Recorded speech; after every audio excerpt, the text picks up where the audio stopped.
होते की काय अडचण झाली, दौरा रद्द झाला? दादांचा आज नियमितप्रमाणे कार्यक्रम होता. घोटी इथे हॉस्पिटलचं उद्घाटन होतं. त्याच्यानंतर नाशिकमध्ये सुद्धा एका हॉटेलचं उद्घाटन होतं आणि नंतर माझ्या पार्टी ऑफिसमध्ये जे आहे बैठकसुद्धा आयोजित केली होती.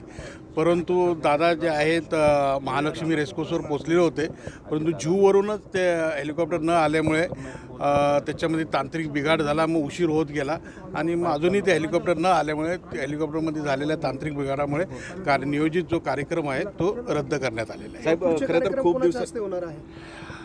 आता हा या घोटीच्या इथं हॉस्पिटलचं उद्घाटन जे आहे ते आमदार साहेबांच्या हस्ते आता आम्ही करून घेऊ आणि बाकीचे कार्यक्रम जे शहरातले आहेत त्या भुजबळ साहेब जे आहेत ते अटेंड करतील. साहेब, खरं तर नाशिकमध्ये खूप दिवसांनी अजितदादा आणि भुजबळ साहेब एकत्र येणार होते, पण दौरा रद्द झालेला. बॅनरबाजी सुद्धा करण्यात आलेली होती. सन्मानाने मंत्रिमंडळात स्थान द्या म्हणून भुजबळ साहेबांना. आता ती बॅनरबाजी कोणी केली ही मला काही कल्पना नाही आहे, परंतु दादांच्या स्वागतासाठी आम्ही सगळे उत्सुक होतो. खरं म्हणजे मोठ्या प्रमाणात आम्ही इथे सुद्धा आलेलो, नंतर पार्टी ऑफिसमध्ये सुद्धा जय्यत तयारी केली होती.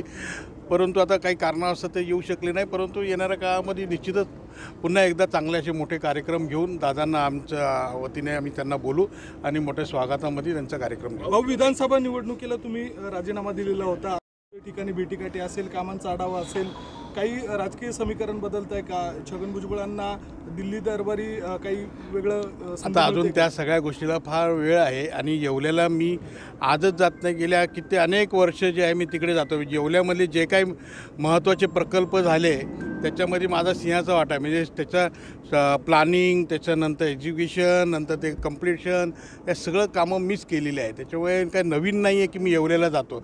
येवला असो, नांदगाव असो, नाशिक असो, जी काही डेव्हलपमेंट केली आहे त्याच्यामध्ये जे आहे माझा महत्त्वाचा वाटा होता आणि त्याप्रमाणे आजही मी तो भुजबळ साहेबांच्या मदतीने, त्यांच्या आशीर्वादाने लोकांची सेवा करण्यासाठी जे जे प्रोजेक्ट्स कामाला येत आहेत ते कामं पूर्णत्वास नेण्यासाठी मी प्रयत्नशील असतो आणि राहणार. Okay sir. ओके.